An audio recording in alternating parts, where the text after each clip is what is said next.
Well, good morning, good afternoon, good evening, wherever you are watching in the world, and welcome along to Season 3 of the Mercedes AMG Motorsport eRacing competition. We had a fantastic season last year, culminating in a wonderful live final at the Hockenheimring, and I guess from all of us here, and I hope for you lot as well, we're going to see as much, if not more, fantastic action in the sim racing scene. To introduce ourselves, my name is James Kirk, and alongside me, as always, Mr. Robert Wiesemuller. And Rob, we have a really different prospect, actually, in terms of this championship. We'll go over all of the details in this pre-show, but I'm just can't wait to get started on this one. Yeah, hello James, and hello everyone. The Mercedes AMG Motorsport eRacing competition is back, and I'm so excited that it's back because last year it provided a lot of action. And for those of you that are new to the format here, Mercedes AMG Motorsport eRacing competition, what is that? Just let me explain it briefly. So this is a competition on race room racing experience, a racing simulation for PC that you can download for free on Steam. And we run a competition where everyone can participate for free, everyone can drive these Mercedes for free. And the fastest 18 drivers will be invited for a race here that is live streamed on the Mercedes-Benz channel. This is what you're witnessing right now. This is the first race of the season at the Hockenheimring, and the qualifier for the next race is already running. So make sure to check out Race Room, check out the link in the YouTube description, or check out the Race Room page on Facebook if you're watching there to join the competition, because you can join for free, you can try it out yourselves. And of course you can watch the racing action. And James, you already said this year it's gonna be a little bit different compared to last year. Yeah, I mean, it's you see second column, or I'm sorry. What car is that? 1992, 1995. This year is going to be a very special year. We are celebrating 30 years of Mercedes AMG in the DTM. And we are taking a trip through time, so to speak, and we are beginning with the 1992 Mercedes 90E Evo 2 DTM car. Rob, let's have a little look at what this car means to history.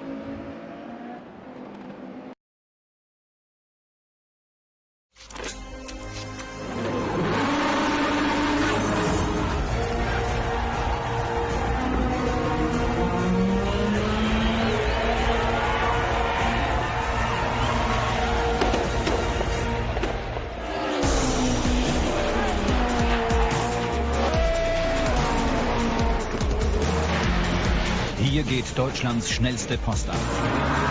Das Kürzel DTM steht für die spannendste, hochwertigste und publicity-trächtigste Rennserie des Kontinents. Willkommen zur Show. Eine gewaltige Kollision. Mercedes 190 E 2,5, 16 Evolution römisch 2. Sie sehen, wie sich Kreuzpointner mit einem Fechtsprung aus dem Auto rettet.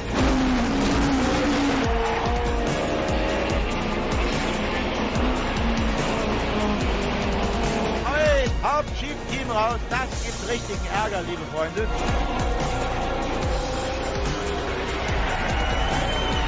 Die erste Frau, die jemals einen Lauf zur deutschen Tourenwagenmeisterschaft gewonnen hat. Eleanor, dein Applaus.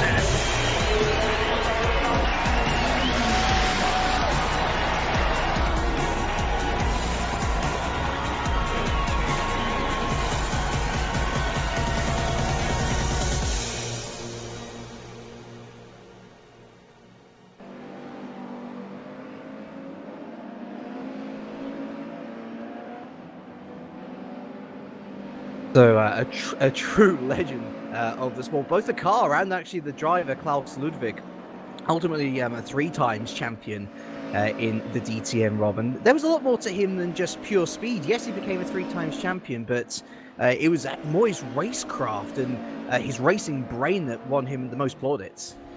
Yeah, he was a great driver, legend of the DTM for sure, and he gave the first DTM title to Mercedes AMG back in 1992. So James, what were you doing in 1992? I was not born yet. It's actually quite crazy to think that this car is older than I am. So it's actually quite fascinating, especially as a history graduate. It's brilliant that we get to look at these older cars, and as I say, one is as older than I am at this point. Yeah, I think the same can be said about most of our drivers that are in the race today. So let's actually have a look here at the entry list for the race today. We have 18 cars on the entry list. 17 will be driving because one driver had to withdraw at the very last minute.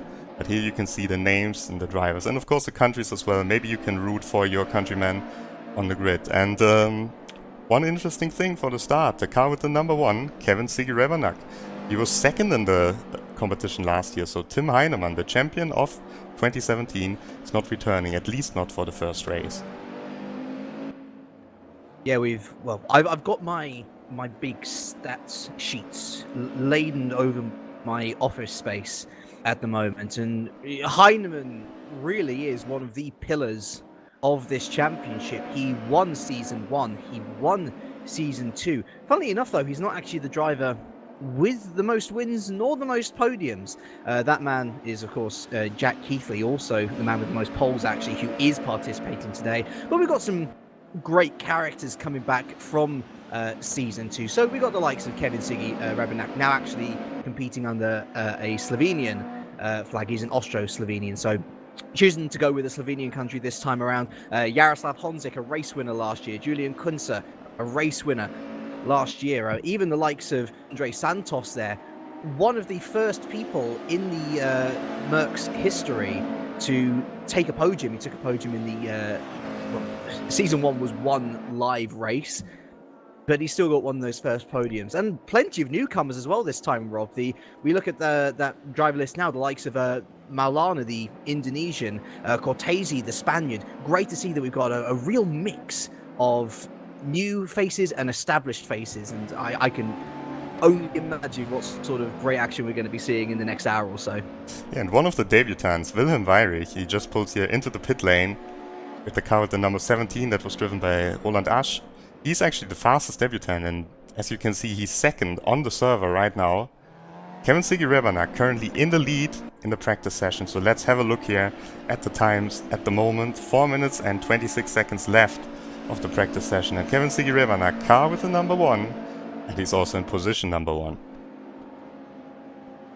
Weyrich, I am very impressed with, because he's sandwiched in between two of the stars of last season. Now, given Kevin has not won in the racing competition yet, but he was there or thereabouts for so many races, took 5 podiums in all, of, as you already mentioned, second in the live final. But then right behind those two, you got Jack Keithley, and in terms of experience and actual success, this guy is number 1. 6 pole positions, 5 race wins, 3 podiums aside from those race wins. He practically dominated the league play season of last year. Surely got to be one of the favorites going into this one. Yeah, for sure. He's one of the big candidates here to take the race win. But yeah, Wilhelm Weyrich, I'm also very impressed by him. He's actually the teammate of Tim Heinemann, driving for the Turn 1 esports team. Hopefully Tim Heinemann will return later in the competition, as he's quite the exciting driver on the track, it must be said. But yeah, Wilhelm Weyrich doing almost as good as Tim here in the session. And in 4th place we also have another candidate for the race win here, and that's Julian Kunze. He ended the season in good form, actually, did Kunze. He won at the final race of the season. So when we talk about the season and the live final, we're talking about separate things. So he won in season the final race, which was, of course, the second time at the Hockenheimring, ending in good form. Actually, was he? I think he was third, wasn't he? Oh no, he wasn't third, but he was just outside the podium when it came to that live finals. Definitely someone to watch out for. Georgios Zanatos, he took part in a few races last year, was never really on the podium, but was steadily improving throughout the season. And Andre Santos, of course, rounding out that top 6, one of the first podium sitters in the e-racing competition. But speaking of the Hockenheimring, Rob, unless you haven't figured it out by now, audience, that's where we are today to start off this season. A track which seems simple enough. There are so many places where you can mess up your braking that you really need to be on your A game, keeping an eye on the people around you. Otherwise, you're going to end up in the wall very quickly. Yeah, and we are just... Andre Santos just moved up as we're starting the lap here. Just wanted to jump to his car. So he's already past the first corner now.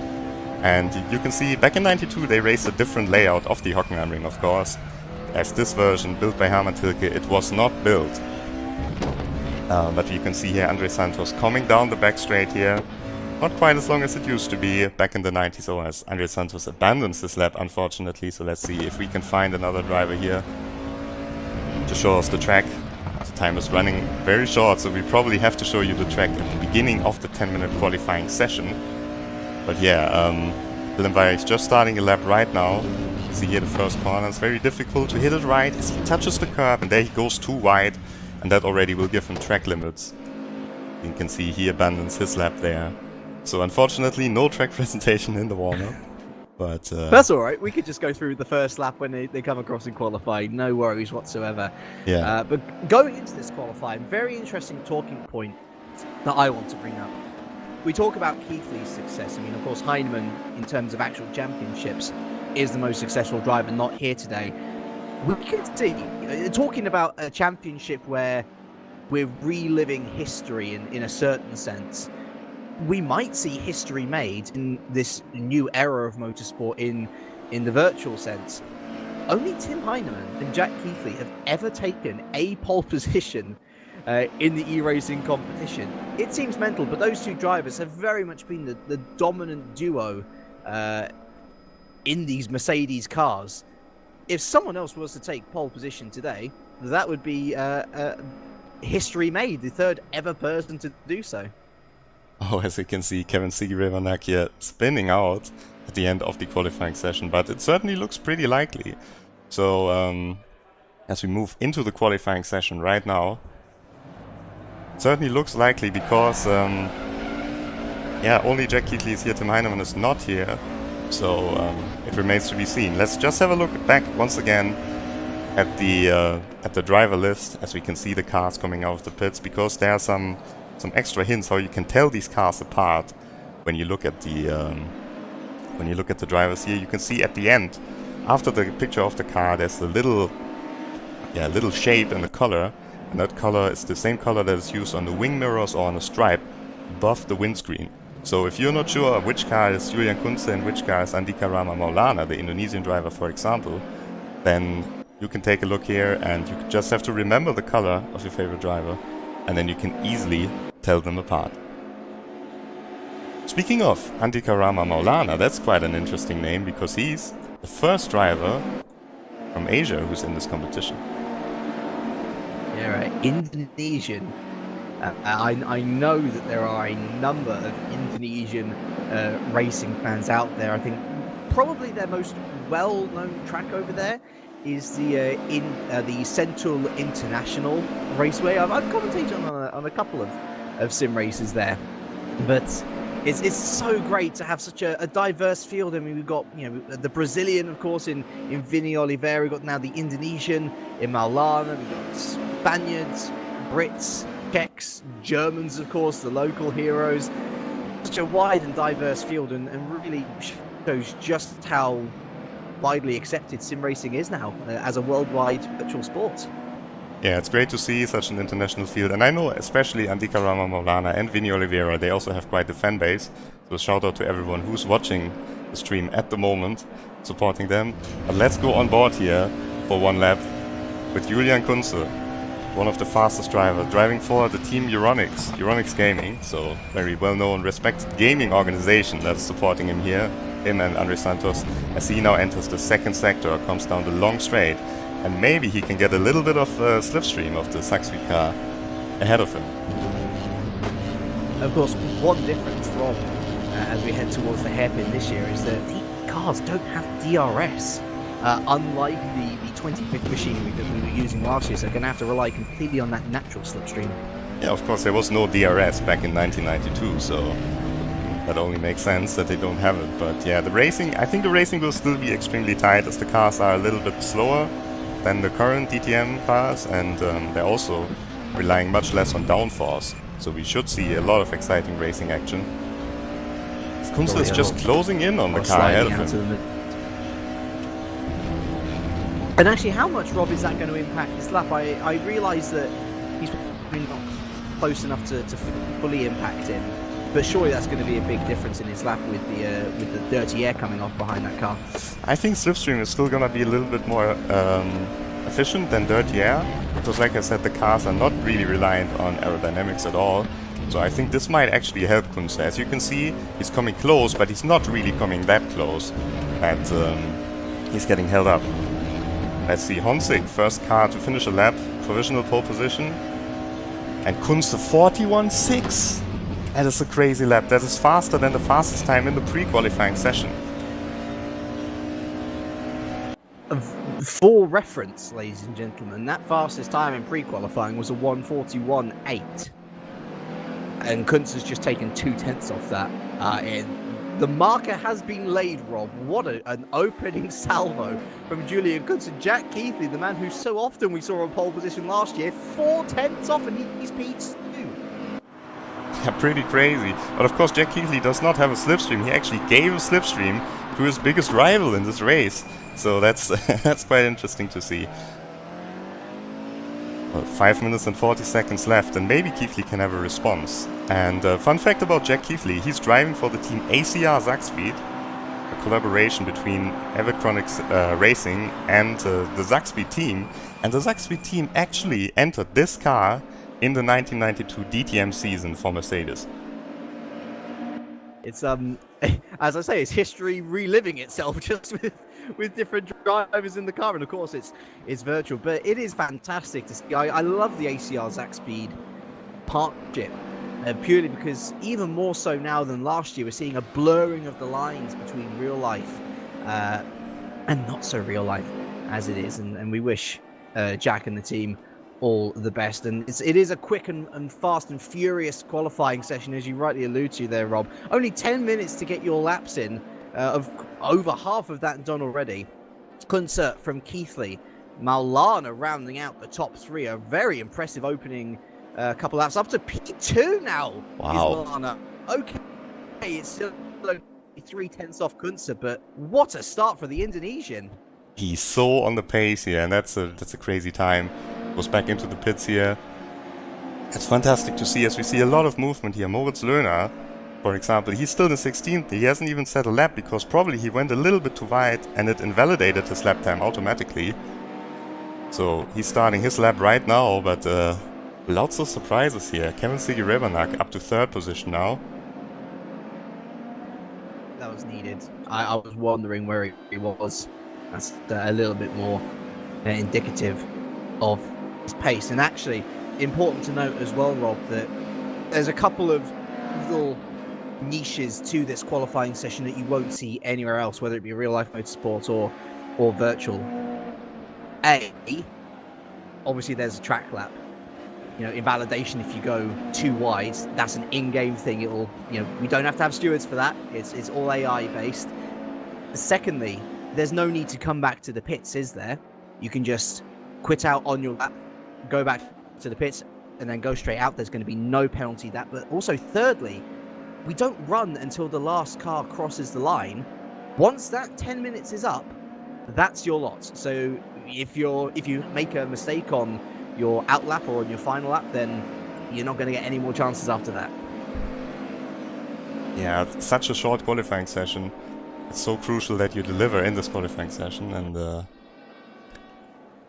yeah, we can see the first drivers here struggling under pressure. Willem Weyrich is another one who has not set a lap time yet. As Georgios Sanitos is just about to come over the line, stays in 11th position. Well, I guess what beauties of this particular season is that you are going to have to master different cars. And something tells me, Rob, that as we move through the years, we're going to see different people rising to the top. Yes, the championship protagonists are going to be able to, do a good job with all cars. But I reckon for every race, we're going to see a real wild card in the mix. And maybe for the likes of Maulana, this car and him just gel together perfectly as Florian Haase there, another experienced name from last season, jumps up into P6. Yeah, and of course we have these different generations of cars, so they will do the first 2 races with the 92 car, and then they're in the 95 Mercedes-Benz C-Klasse, so it's a completely different car, and all these drivers have to adapt again, and that also gives everyone who wants to try a big chance to qualify for one of the races, because yeah, it's always a completely new opportunity. You're not starting a lap now, then you're not going to be able to finish it into the last chance saloon as it is of qualifying. So from Maulana, from Rebenak, as it stands, Wilhelm Weyrich very much under pressure now to try and complete a lap. So competitive in that practice session, Rob. He needs to put in a big effort now. Yeah, I mean, this is a good lap. If you look at the sector times below his name there at the bottom, you can see he's not too far off, but it's not going to put him on the front row, most likely. And the final couple of corners we come then with Wilhelm Breivik. I mean, to be fair, a top 10 would be a good start for a rookie in Santos the season, into 5th position meanwhile. Yeah, that's a good thing. That's a good one from Santos. And there we go. That's a little bit better from Weyrich. Probably a little bit off what he wanted, but P7 will be a decent starting position as he's instantly demoted. I think was that by Haase or Yashel coming back up into the top 6. Yeah, so Tim Jaschel, another driver who's doing very, very well here. Very young driver from Germany. Is, I think, his first race in the e-racing competition, and he's standing there in the pit lane in the nice number 12 car that Jörg van Ommen drove in 1992. As we can see now, the last driver still on their laps. Kevin Rebenak. This could be an improvement. This could be second. That's wide from the Slovenian, and it is second though. Heartbreak for Maulana, who was looking to start on the front row, but that is exactly what you get from Kevin Rebenak, is commitment until the end. But regardless, Rob, history is made. The 3rd ever pole sitter in the e-racing competition is Julian Kunze, who will start from pole from Kevin Rebenak. Only 3rd for Jack Keith, or not even 3rd, sorry, 4th for Jack Keithley. He's going to be disappointed by that, behind the newcomer Maulana. Yeah, superb job by Andika Rama Maulana. As we can see here, the race will start immediately. 20 minutes of racing, only 40 seconds until the light goes on, and then the light goes out and everyone's racing. As we can see the cars joining the grid, everyone still puts the fuel in here, make sure they have enough fuel to drive the whole distance. And there's no formation lap either. Yeah, this car is fresh out the garage, you know, ready to go. And we hope that you're all on the edge of your seats. It's been a fascinating qualifying session. We hope it's a fascinating race as well. As we wait for the lights here now.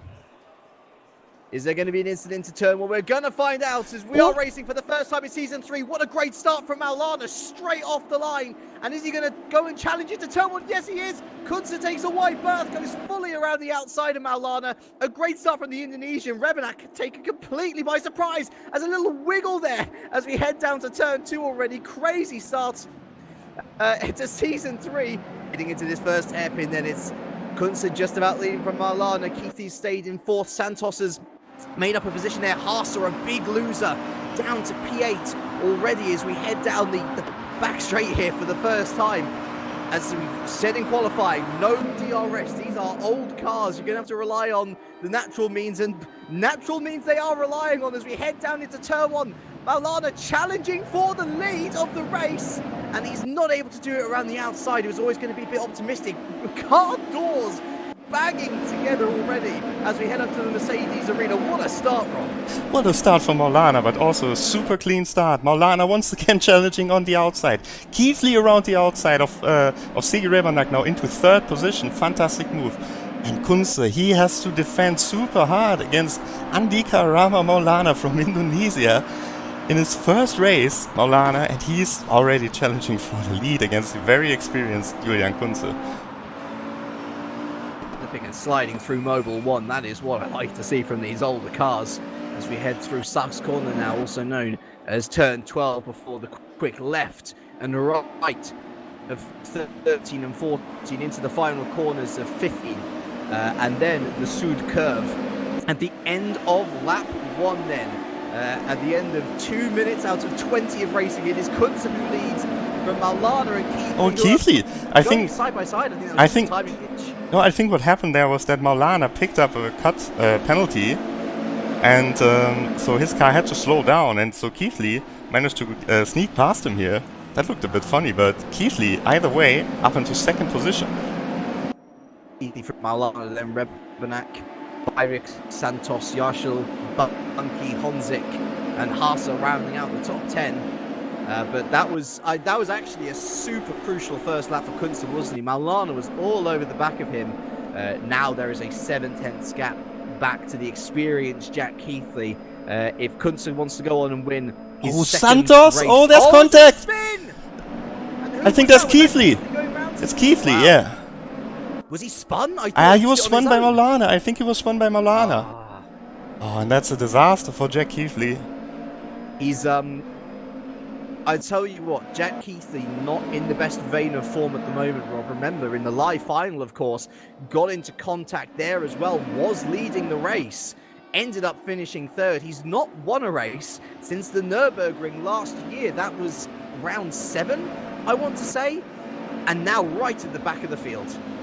And he will be so angry about that, because I was actually focusing on Santos, who was also late on the brakes. But yeah, Keithley definitely got a tap there. The same corner where he lost the race at the final last year, so he will be very, very angry. Back to 16th position. Daniel Chiranko actually currently in last position, so something must have happened to him as well, as we are following the midfield battle here with Ben Spunky right in the mix. I'm thinking Honzik and Chiranko came into contact with each other because they were both around P10, and they are now both well outside of P10. But what this ultimately means, Rob, is that Kevin Ziege-Rebenak has picked up a free position. And speaking of picking up positions, well, Andre Santos, we were talking about him being one of the first ever podium sitters in the eRacing competition. He's not picked up a podium since. On this sort of form, on this sort of day, Rob, this might very well be the first chance, or the best chance for him at a podium for the first time since 2016. And he's looking now. He's looking on the outside against Andika Rama Maulana. Oh, contact once again! That was Yarshel getting into the back, as Weyrich also moves up a position, so position changes all over the place. I think it was Sanitos who lost out a little bit there. I think it was, actually no, it was Haase, wasn't it? Because Haase was ahead of Weyrich, and he's now moved down to P7. A reminder to all of you about our point. We go very standard here in the e-racing competition. First down to 10th is your point score, 25 down to 1 point. And ultimately, a lot more pressure on the drivers this time around, Rob, to get those big points where it matters. Only 5 places up for grabs from league play to get yourself into the live final this time around, as opposed to 6 last year. As I say, the pressure certainly a little bit more intense than it was in Season 2. Yeah, for sure, and I think we can already see some drivers showing nerves here. Oh, Yarshel once again, they're very wide on the exit of the corner.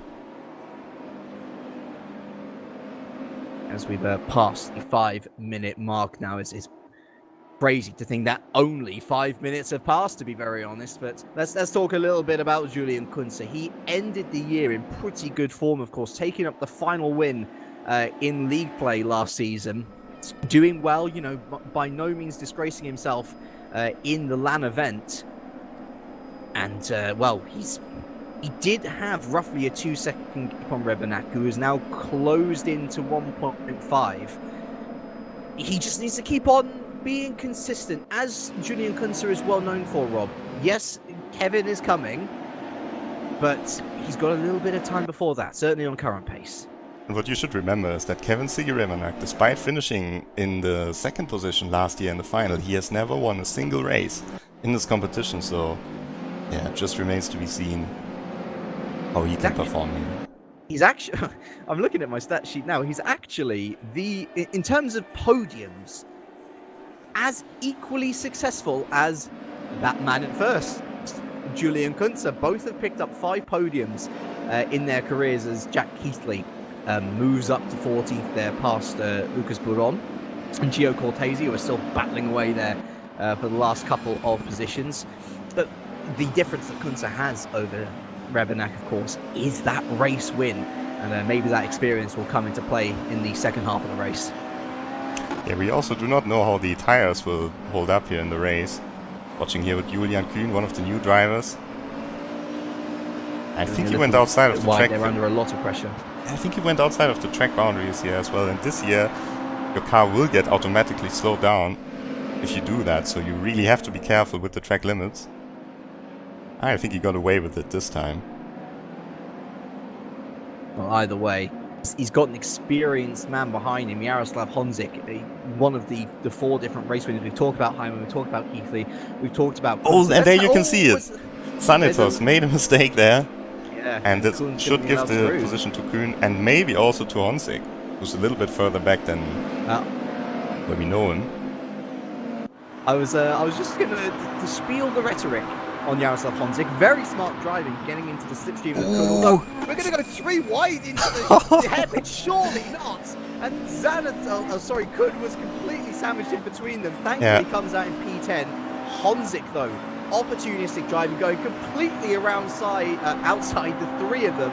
He comes out in P11. But like you say, Rob, a lot lower than where we saw him. And I know that he got involved in an incident early, but we're talking about one of only 4 race winners in the competition. Honzik, such an experienced man, and was very well known last year for just keeping calm, staying out of trouble because of it.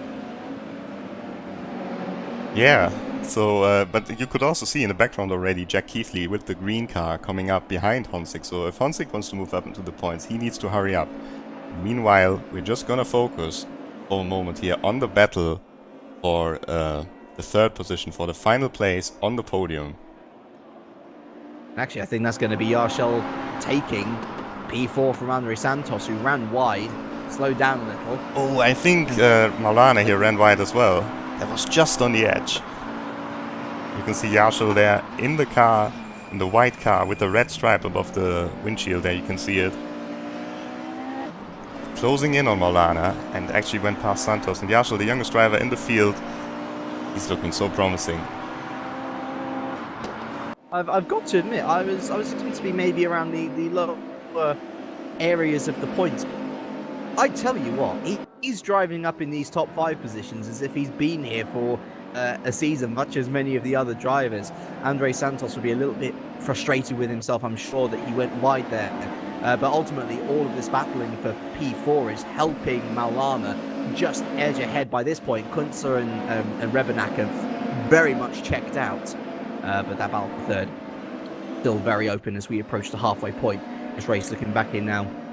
Wilhelm Weidrich, who's trying to hold off Benz Bunke, and Bunke, a very experienced man himself.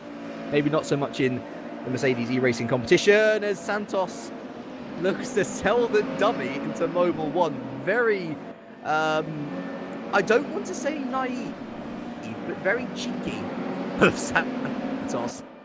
Eager to earn back that P4. Looking here at the rear of the car of Tim Yarshel as he goes a little bit wide as well.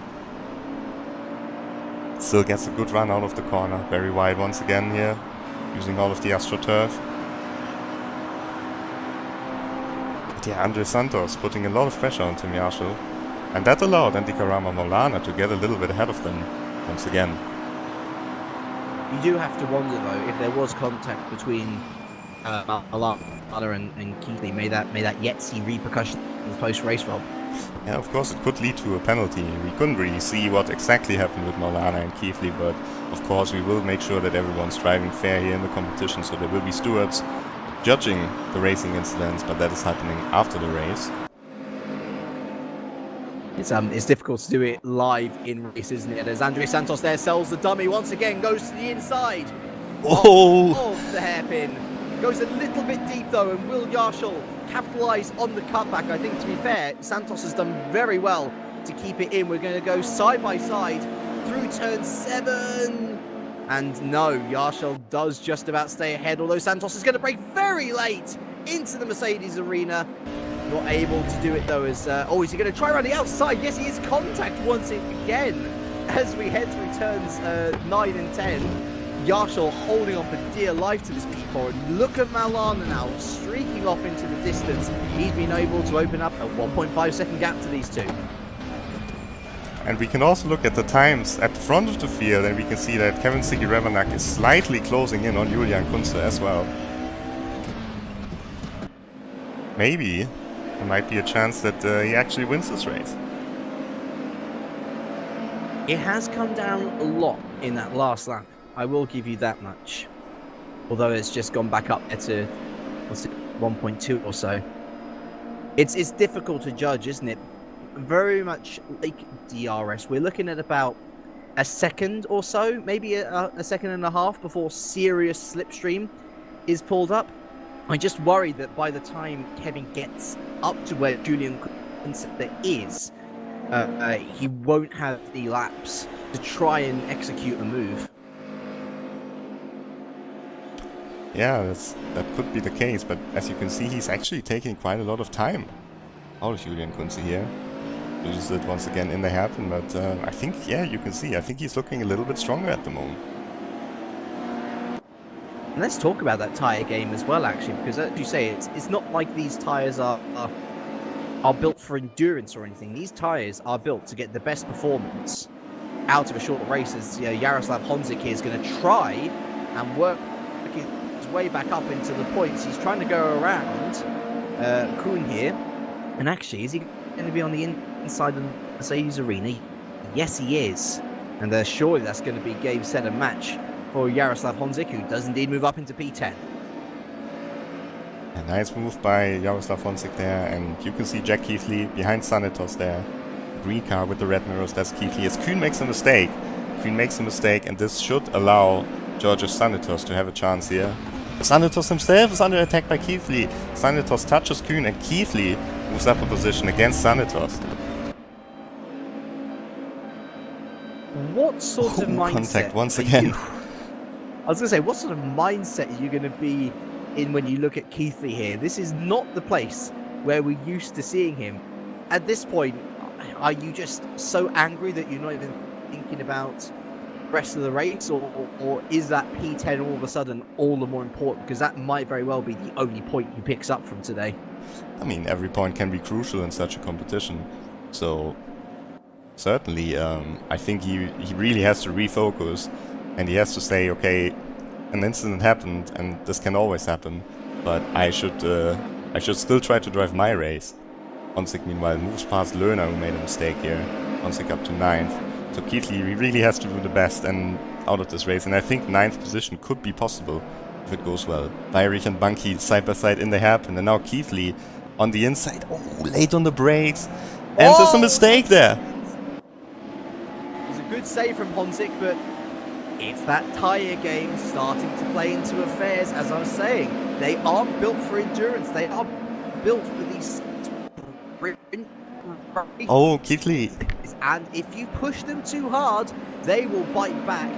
Is Keithley there? Is he going to try and make it into P9? He's already gotten up into P10. He goes around the outside of turn 10. And he's still going to be side by side. It's a dogfight down here for the final point. 3 wide into Mobil 1. Surely not. They all come out of that in one piece, thankfully. And Jack Keating now going to be on the inside of Suck's corner. And I tell you what, his Lerner on the grass. Oh, a bit of contact on exit, and Lerner goes onto the grass. Oh, is he gonna come back into the field? Stuff. Oh no! Oh, and he just escaped, but I think it was Cortese who hit him there. Lerner just escaped because he saw that he's coming straight back into the pits, back into the field here. And you can see the big dent in the car of Cortese. He just hit them before Lerner could escape. So Lerner out of the race, and I think he will be very angry with Jack Keithley there, who left him no room on the corner exit. So Keithley already up to 9th position, but more controversy surrounding him. And just look at this battle. We saw how heated the rivalry between him and Tim Heinemann was last year, only escalated by what happened at the LAN event final of Season 2. Jack Keithley, he is such a fast driver, Rob, but sometimes he can just over the edge a little too much, and I do wonder whether the stewards will take a little look into that. In the short term, at least, good news for him. He's back up into P9. Honzik also benefits out of that situation. He's back into the points. But if you're Honzik and Kun, you're not going to be wanting to make any more mistakes from here on out, because you could very well benefit post-race. And with only 3 minutes left, we have to go to the front of the field, because the gap has come down to less than 1 second between Kunze and Sigi Rebanak. And now Sigi, he could be in this slipstream window that he needs. I'm looking at the time. How long is that left? So it's 2 minutes 50 left. We're going to have 2 more laps here. Yeah. So it's not even a few laps, it's 2 laps for Kevin to try and manufacture some sort of a move. You think that his best opportunity will be down at the hairpin, but he's going to have to get some fantastic exits out of this crucial turn 2 to even try and mount a challenge on what has been such an impervious race run by Julian Kunze. And this time he's too far away when he comes down to the hairpin, so he really only has the last lap, I think. Team closing. And the wrong car here. Yeah. that's Oh, Kunze! Oh, a little bit of a slide there out the hairpin from Kunze. That is the sort of... Oh, what's the best way? It's the sort of bait that Kevin really needs just to line up his sights to try and go for something. He knows that Kunze is possibly struggling on those tyres. It might have been a momentary slip for all we know. Kunze not generally bad on his tyres. He's usually one of the better. But look at Kevin Sigi Rebanak now, all over the rear end of that Mercedes 190E Evo 2. And it's going to be a very exciting and dramatic finish to the end now. 1 1/4 laps left to go, Rob. Yeah, and that's the car that Klaus Ludwig drove. At least the same livery, so Sigi proving once again he has the racecraft. He understands his tires and he's exactly in the correct car for this competition. Let's see, 1 more lap for him. Maybe he can find a little gap. Maybe Kunze's tires are too far gone here that Kunze will have no chance against him to defend. But we will see. We will find out. Now the final lap starts. I remember in the final race of Season 2 league play, Kevin Sigi went for an overtake through turn 1. It proved bad. It ejected him out of a potential race win. But look at this. The Slovenian, as he goes by now, the Austro-Slovenian, all over the rim, not going for a move into turn 2. That's smart as Kunze goes ultra defensive through turn 3. If there is going to be a moment where the race won for Kevin Sigi Rebanak, this is going to be that moment. He closes up in the slipstream. Kunze going ultra defensive, going to the very end of the track. If Kevin's going to want this race win, he's going to have to do it the hard way. Into the braking zone of the hairpin we go. Kevin briefly takes the lead. Around the inside goes Julian Kunze, and that is a much better exit than last time. He survives for now. But so close. Kevin Sigi Rebanak, he still hasn't given up. As Kunze goes defensive once again. Oh, and now Sigi on the outside. He's actually ahead with his nose. Oh, can he hold the position? He's leading, and through turn 10. So just goes off the floor, although it goes wide. He goes wide, and is there going to be a chance in Mobil 1? No, a little bit of contact there. Nose to tail. Kevin Sigi going to try and go around the outside of Mobil 1. Kunze defending as if his life depended on it, and why not as well? First race win of the season is going to be crucial. And Sigi four-wheel drifting round Sark's corner. What a great finish to this race. But there's only 2 corners left, and unless there is a major mistake, contact as well on exits, Julian Kunze just about holds off a monumental challenge. Kevin Sigi Rebanak to take the first win of Season 3 of the Mercedes AMG eRacing competition. It is his second in the competition's history overall. Kevin Sigi Rebanak, he becomes the man who's taken the most podiums in the competition history, but he'd rather have a race win than a second place, I can tell you that much. What to say of Andika Rama Marlana? Such a huge impression made already. Possible repercussions though from contact earlier. He takes P3 with Yarshall. Such an impressive debut from him, P4. Santos rounding out the top 5. Vajric, Banki, Hassa, Keithley potentially with repercussions to come for himself, P9. Honzik rounding out the top 10. Rob, what a finish to that race that was. That was a crazy race, and Kunze really earned this victory here.